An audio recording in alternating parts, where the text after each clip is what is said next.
Você falou dos mentirosos, olha só isso aqui, ó. A gente vai falar sobre o caso da Graciane Barbosa. O corretor de Minas Gerais não era o único que estava mentindo. A Graciane Barbosa revelou o motivo da separação com o cantor Belo. Em entrevista a um documentário, a influenciadora afirmou que o ex-marido mente compulsivamente para agradar os outros. E aí, Lala, você já introduziu o assunto aí, essa questão da mentira. Isso é um pouco mais grave quando está num relacionamento, principalmente num relacionamento conjugal, onde a confiança deve ser a base desta relação. Explica pra gente. Todo relacionamento, né, que precisa da confiança, e acredito que quase todas as nossas relações são pautadas em confiança, a gente precisa tomar bastante cuidado com o nível das mentiras. E eu não vou dizer aqui, ser hipócrita, dizendo que as pessoas não mentem. Não, todas as pessoas mentem. São tipos diferentes de mentira. Num relacionamento, quando a gente está falando de mentiras, né, podem configurar já uma infidelidade, não necessariamente uma traição, né, o ato, né, relacionado, mas só das pequenas mentiras já pode ser um ato de infidelidade. Olha lá, uma pergunta. Não existe mentirinha do bem? As famosas white lies, né? Você cria uma história para evitar um tipo de conflito, cria uma história para não deixar outra pessoa triste, né? Há vários exemplos disso. Eu, por exemplo, com a minha filha um dia queria ir para o shopping, era 7 da noite, falei assim, filha, o shopping está fechado, né? Não está aberto, né? As famosas mentirinhas. Então, não há mentirinha que são boas de serem faladas? É interessante você trazer isso, Pepe, porque assim... Ainda bem que essa hora ela tá Ainda bem que essa hora ela tá na escola, né, o Pepe? Festa da noite. Não, tô dizendo, essa hora agora não está acompanhando. Nós tendemos a mentir, né, para fugir, às vezes, de algumas situações constrangedoras ou até evitar falar não especificamente. Claro que existem aquelas mentirinhas saudáveis, mas a gente até pode dizer que existe uma pesquisa de Harvard que levantou se homens mentem mais que mulheres. E a mentira foi extremamente equilibrada. Homens mentem igual a mulheres. É que o motivo da mentira é outro. Muitas vezes o homem mente para contar uma vantagem e aí ele também vai na tentativa de se safar das situações. E as mulheres mentem porque muitas vezes elas querem defender uma pessoa ou se livrar de algumas situações específicas. Eita, tem essa. Agora, Mano Ferreira, eu quero a sua opinião se essas mentirinhas, porque a Graciane Barbosa, ela estava se queixando justamente dessas pequenas mentiras, as mentiras cotidianas, né, do dia a dia. Quero a sua opinião, se pode, não pode considerar a existência dessas mentiras em um relacionamento. Olha, Lembrando que você, diferentemente do PP, tem na sua audiência uma esposa te acompanhando. Vai lá. E que é psicóloga. Oh, meu Deus! Eu acho que assim, a gente precisa entender o que está por trás dessa necessidade de mentira. Eu acho que sempre que uma relação precisa da mentira para se manter, na minha visão, é um sintoma que tem algo que não está saudável na dinâmica dessa relação. Pode ser na subjetividade das pessoas envolvidas. Por que a pessoa precisa mentir tanto para o outro? Geralmente, na minha visão, essa necessidade de mentir para o outro vem depois de uma grande mentira para si mesmo.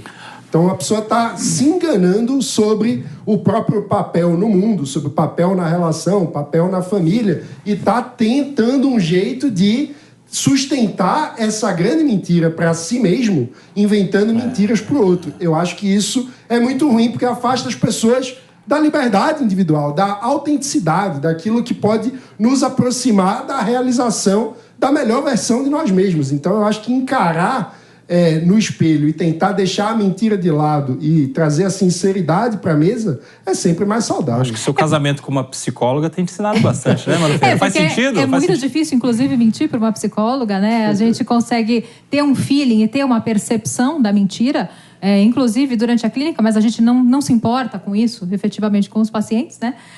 Mas na vida real, muitas vezes a gente tem essa percepção. E esse ponto levantado foi muito importante, Mano, porque está falando muito de uma autoconfiança que a gente tem para a gente ser a gente mesmo, conseguir expor para a pessoa aspectos que talvez a gente tenha algumas fragilidades. E aí a gente precisa mentir para a gente conseguir ser aceito nessa relação. Então, é um questionamento que a gente tem que fazer em relação aos relacionamentos. É claro que, às vezes, mentiras, né, saudáveis, às vezes nos aspectos profissionais, mentiras que falem nãos, porque às vezes a gente tem receio de dizer não para as pessoas e a gente não é bem aceito, às vezes com amigos, inclusive, socialmente. É claro que, assim, para fugir de algumas situações, mas tem que avaliar bem se isso não se torna compulsivo. Ô, Jess Peixoto, e para você? Mentira no relacionamento é infidelidade? Eu não acho que seja. Eu acho que, por exemplo, vamos supor, meu namorado corta o cabelo, tá horroroso. Pergunta, eu vou falar, tá horroroso. Eu até falaria, porque eu sou meio sacana. Mas, assim, eu não acho que é saudável, às vezes, opiniões, né? A Taylor Swift, essa poeta, tem um trecho que ela fala assim, você foi cruel...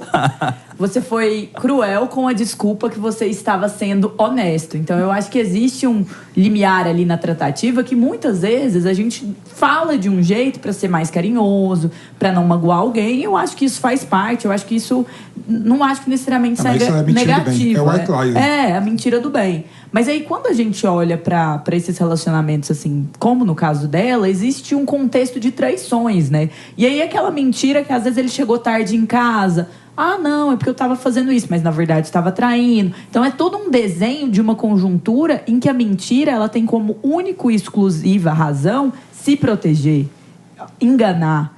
Aí realmente a gente vê uma situação de infidelidade. E eu concordo plenamente. Eu acho que a mentira mais pesada é a mentira que você dá para si mesmo. É a mentira que aquela justificativa às vezes é para passar virtude. É uma mentira que você não consegue assumir a sua verdade. E aí você vira um escravo dos outros. Eu vejo isso muito na cultura do cancelamento. Que tem muita gente que mente opiniões, posicionamentos, visões de mundo... Para se sentir aceito. Para se sentir aceito. E essas pessoas não são verdadeiramente livres. Então... Eu me assusto que a gente vive numa sociedade em que as pessoas, elas mentem pros outros, mas mais triste, ela se olha no espelho e mente pra ela mesma sobre o que ela é, sobre o que ela pensa, sobre o que ela acredita. Eu acho isso grave. Você sabe que isso aí também entra de alguma maneira também naquela coisa da busca pelos likes, né? Essa semana eu vi a turma aí celebrando, compartilhando o discurso do ministro Fernando Haddad para ganhar uns likezinhos, para falar o que a bolha gostaria de ouvir, né? E pessoas se sentirem aceitas. Agora, Lala, uma pergunta. Vamos lá. Vamos supor que em um relacionamento, como nesse caso da Graciane e do Belo, houve mentiras. E eles se reconciliam. Como é que reconquista a confiança para seguir em frente? E aí? É extremamente delicado. Eu vou compartilhar algo, né? Sou casada há 18 anos. Eita! Né? Tenho um relacionamento aí de 18 anos. E o meu marido, ele mentia no início, ia para academia todos os dias. E não me contava. E eu nunca tive problemas, assim, no aspecto de sair com amigos, fazer as próprias coisas. Só que ele mentia por ciúme, por receio, por insegurança de que eu também fosse para a academia. Eita. Olha só. E aí a condição para a gente conseguir manter um relacionamento foi... Olha, a gente precisa ir para terapia para entender e você precisa fazer terapia para entender antes da gente casar. Porque aquilo foi, assim, uma mentira. Antes do casamento foi Antes isso? do casamento. Porque eu não iria casar com uma pessoa que mentiu durante vários dias para mim por uma coisa tão simples. Por que não iria mentir, né? Sim. Então, foi uma construção. A gente consegue refazer e reestruturar um casamento? Depende do aspecto da mentira e depende do que abalou a confiança. E esse é um caso que a mentira estava baseada numa insegurança, né? Numa insegurança, né? Que talvez...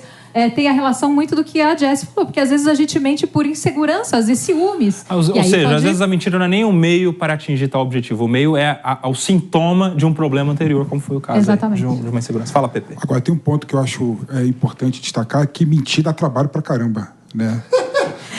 Fala com exaustão, né? Pepe envolve. Nesse momento você está sendo muito sincero, inclusive. Sério, Nesse por momento exemplo, você está sendo muito verdadeiro. Eu, por exemplo, eu não lembro dos fatos verídicos que aconteceram na minha vida na última semana. Imagina lembrar a mentira, né, que eu contei pra alguém, né? Então, mentir dá trabalho. Você tem que lembrar da mentira que você falou há 1 mês atrás, 2 meses atrás, 3 meses atrás, 1 ano atrás, né? Então, assim, então não minta. Fala a verdade, que seja igual a mim. A única pessoa nesse programa que fala com sinceridade.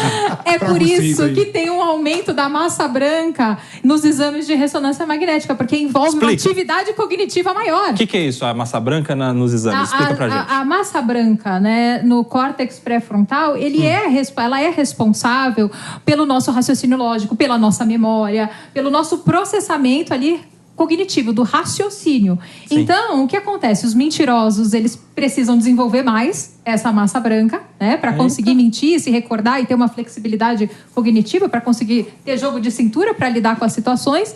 Mas também a gente olha que já existe um aumento dessa massa branca. Então tem uma atividade maior. Tem alguma diferença entre o mentiroso que mentiu tanto para sustentar aquela mentira e passou a acreditar na própria mentira? Eu conheço umas pessoas assim. Sabe deliberadamente que continua, doença, né? e continua mentindo? Isso é doença, mitômano, né? É uma doença, a mitomania, mas eu até diria que a melhor forma de você conseguir mentir, transparecer que é uma mentira, é você acreditar nessa mentira. Aí é que tá. Parecem mentirosos melhores, de fato, porque afinal de contas eles acreditam porque na verdade mentira. eles fazem uma distorção da realidade. É isso que acaba acontecendo. Mas é até interessante, porque em alguns casos de transtorno traumático, as pessoas remodelam, né, a memória para uma situação mentirosa, assim, que não aconteceu, para viverem para suportarem a realidade, para suportarem o trauma. Até para lidar com a culpa, inclusive, né, relacionada ao ato de mentir. Mas se você vai mentir bem, você tem que dar um jeito ali de ser convincente, olhar no olho, enfim, né, tem algumas questões relacionadas. Agora, aí que a gente pode chegar. Eu quero saber alguma dica, já que a gente saiu das dicas aqui de Black Friday, de tecnologia, eu quero saber uma dica do relacionamento. Vamos supor que na nossa audiência este assunto chamou a atenção dos casais por aí e acendeu um alerta, uma pulga atrás da orelha. Será que o meu cônjuge está mentindo para mim? A minha namorada, meu namorado, meu noivo? Como é que pega na mentira? E aí? Eu sei que tem toda uma estratégia psicológica da profissão. Não precisa revelar, mas dá alguma dica para nossa audiência pegar uma mentira. E aí? Muito bom, Kobayashi, a pergunta. Vamos lá, é o seguinte, a gente tem um aspecto que muitas pessoas até trazem, né, da programação neurolinguística, que a pessoa olha para a direita e para cima. E eu diria para você até que cientificamente, né, pesquisando alguns artigos, isso não necessariamente é uma verdade.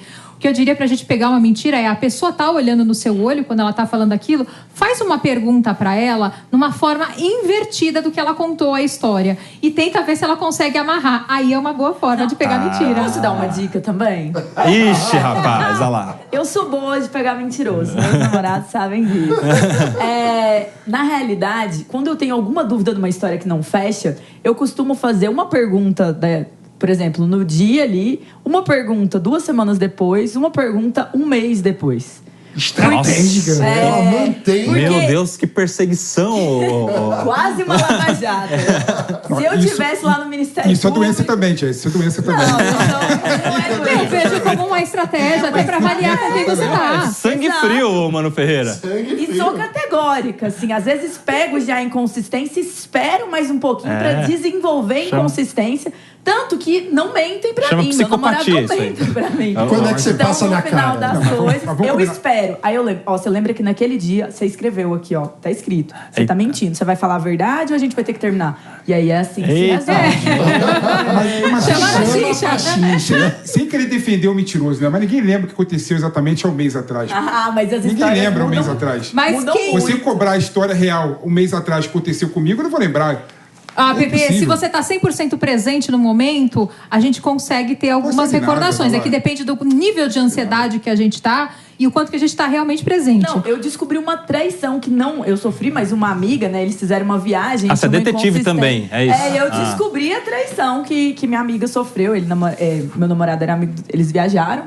E aí tinha uma traição ali, não falava.